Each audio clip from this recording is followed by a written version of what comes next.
Hello and most welcome to 1081 of the Heidegger series. And we're having a very lovely afternoon here. And I will continue with the François-Igor Pris article, since I'd say it's very carefully written and well thought out. And I can imagine it would be very hard for anyone to sort of look through it. That person has to be skilled both in quantum mechanics and of course the thinking of Heidegger and Wittgenstein. Where would you find such a person? So it's a bit of a sacrifice Francois did by writing this article. Who could read it? Who could value it? I'm hoping we do him a service by taking it up, and the ones who see this, please give me advice how to contact him. And I continue here. It is of course at the same time very complicated.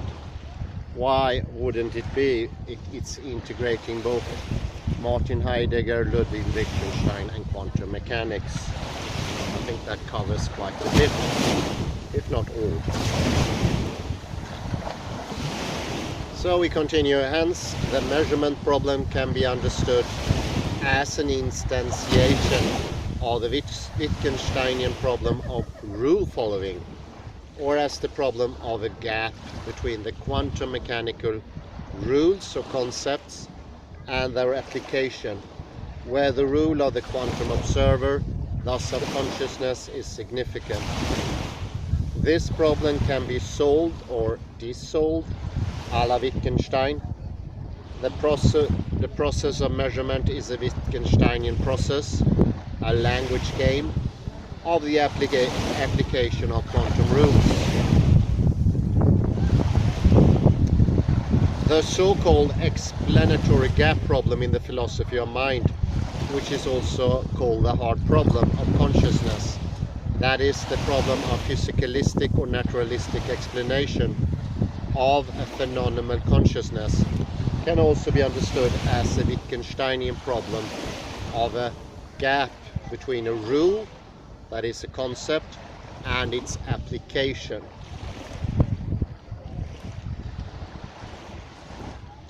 Hence, the measurement problem in quantum mechanics is an instantiation of the explanatory gap problem or the hard problem in philosophy of mind. The existence of different kinds of dualistic solutions of the measurement problem, the affirmation that the reduction of the wave function is due to consciousness of the observer, or on the contrary, that it generates consciousness, the Wegener solution of the measurement problem, which makes appeal to the consciousness of the observer, the many mind solution, and so on, indicates that it is necessary to take consciousness into account. At the same time, it is a consequence of a reification of consciousness, which is not a nothing, but it is not a something either, a paraphrase of the Wittgensteinian claim about sensations. In parenthesis, according to Bitbol, Wittgensteinian's idea is that consciousness should be taken as an immediate experience rather than self-awareness. My own reflection there, consciousness in the view of Wittgenstein is something much more than we usually refer to in normal speech. It is more encompassing, it's more massive, it's more elegant, and I think most people cannot, well, I couldn't before I delved into Heidegger and Wittgenstein, make any hypothesis of consciousness. So I think most people see consciousness as something very low, just a reflection, I hit my head, and then you reflect, I have pain, something like that. This is not the Wittgensteinian concept of consciousness, and neither is it concept of consciousness in quantum theory. Very important to remember.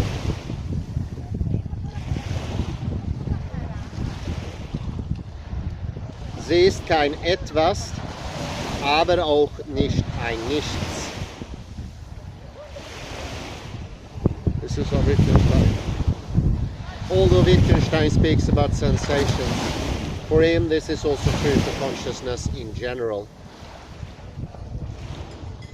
Consciousness must be included in quantum mechanics and physics in general, not as a non-physical substance or a non-physical properties, but as a primary given.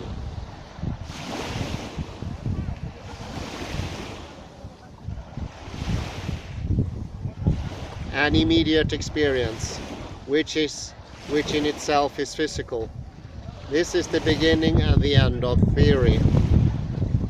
The immediate experience closes the explanatory gap between the theory and its application.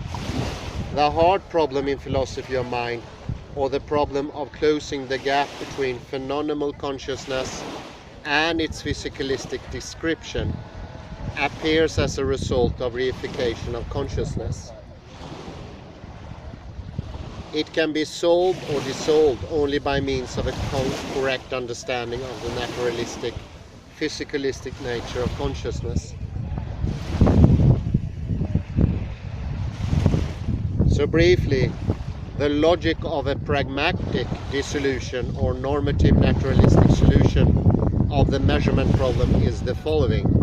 1. The measurement problem is a particular case of a more general problem, the hard problem or the problem of the explanatory gap in the philosophy of mind. Michel Bitbol writes that the measurement problem and the hard problem have one and the same structure. Very interesting.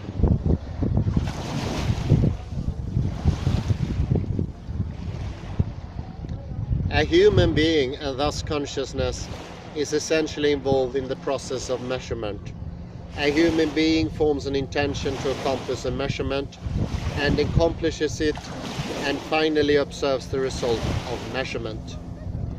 For example, Helan defends the thesis that consciousness has, on phenomenological grounds, a similar structure to quantum mechanics.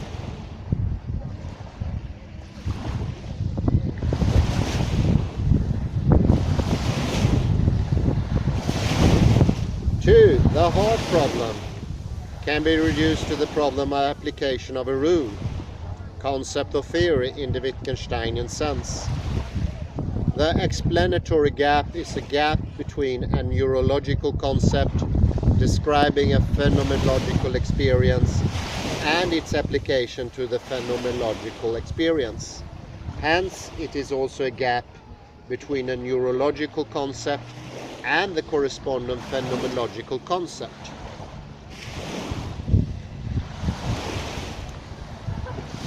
3. The act of application of a rule is a Wittgensteinian language game. Within the language game, the explanatory gap is closed. 4.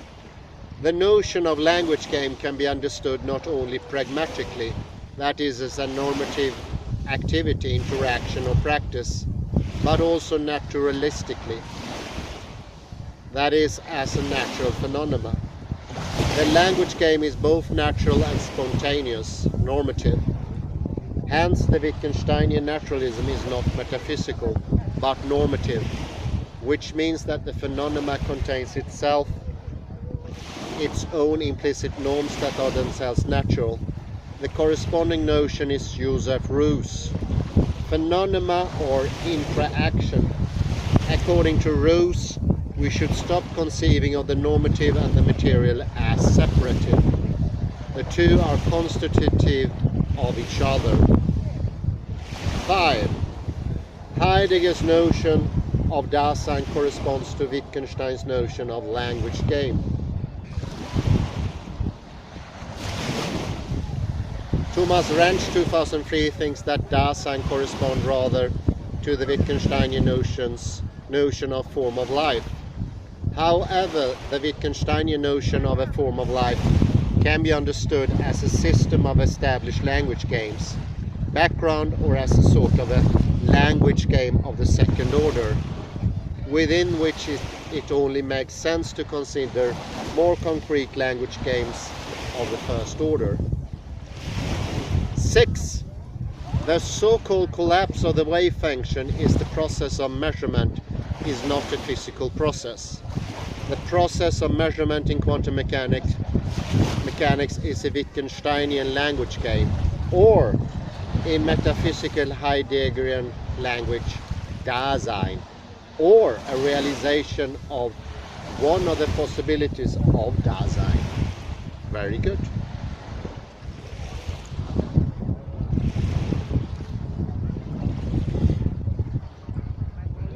Here we hear from Helan, who makes a phenomenological interpretation of the measurement problem in quantum mechanics and claims Husserl's noetic-nomatic union of subject and object is an entanglement between the intentional subject and the emergent object, similar perhaps at this stage to Heidegger's Dasein.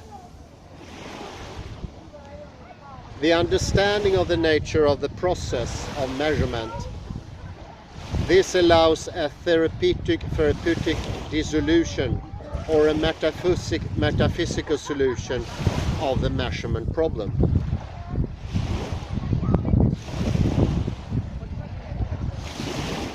Conclusion.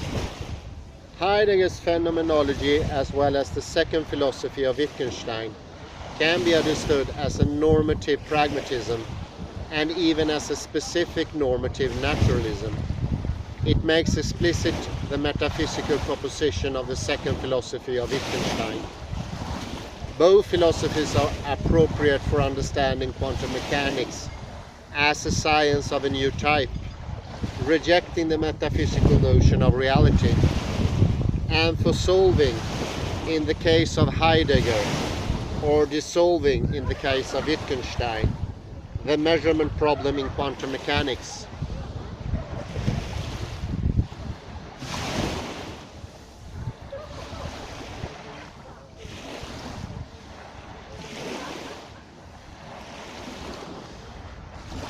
Quantum concepts function rather as rules for forming a new reality, not as notions for describing a pre-existing metaphysical reality which is independent from the observer in the absolute sense. The measurement problem in quantum mechanics has the same structure as the hard problem in the philosophy of mind, and can be reduced to the Wittgensteinian problem of rule following. The gap between potential possibilities, theoretically described within quantum mechanics,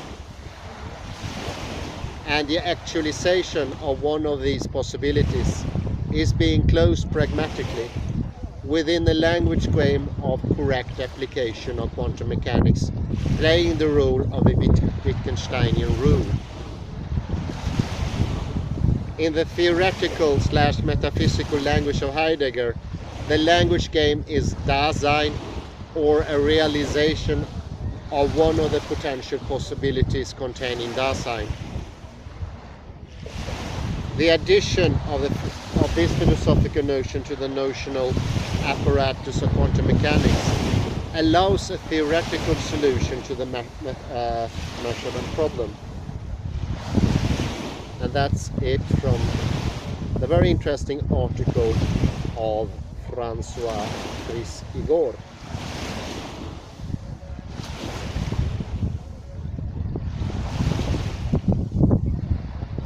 François-Igor Pris, to be more correct, sorry.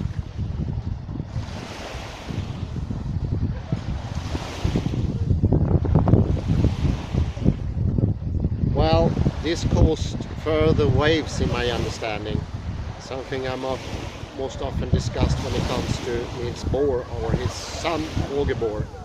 I think that situation stuck in my mind To make something real, it has to be something of a function, not an existence. Existence lacks reality. And I think we're so stuck in this existent thinking that we can't understand that. We need to make that step. Although it doesn't have to be done in one go, I think it is in the end necessary to make the step to understand that existence is a derived thing. It is not as real, it is not as informative, it is more like being closed off in one's own solipsistic world. Could be something that would have attracted a person like Bernardo Kastrup, but it lacks immanent reality. I will just start here, a little teaser to the next episode. The Quantum Structure of Knowledge by Michel Bitbol.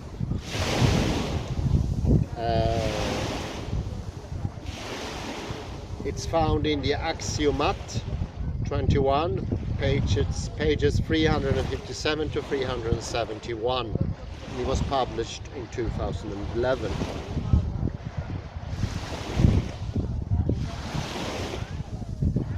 Abstract. This paper analyzes how conflicts of perspective are resolved in the field of human sciences. Examples of such conflicts are the duality between the actor and spectator standpoint, or the duality of participancy between a form of social life and a socio-anthropological study of it. This type of duality looks irreducibly because the conflicting positions express incompatible interests. Yet the claim of incommensurability is excessive. There exists a level of mental activity at which dialogue and resolution are possible. Reaching this level only implies that one comes back to a state of undetermination between situations and interest, whose best model is a superposition of states in generalized quantum theory. Some application of this strategy of going back below the point of state reduction from the psychology of perception to the history of civilization are presented. Listen to that. He is indeed a Frenchman, Michel Bitbol. Well, I continue in the next lecture with that. It's very interesting. And creativity be praised. This is quite wonderful.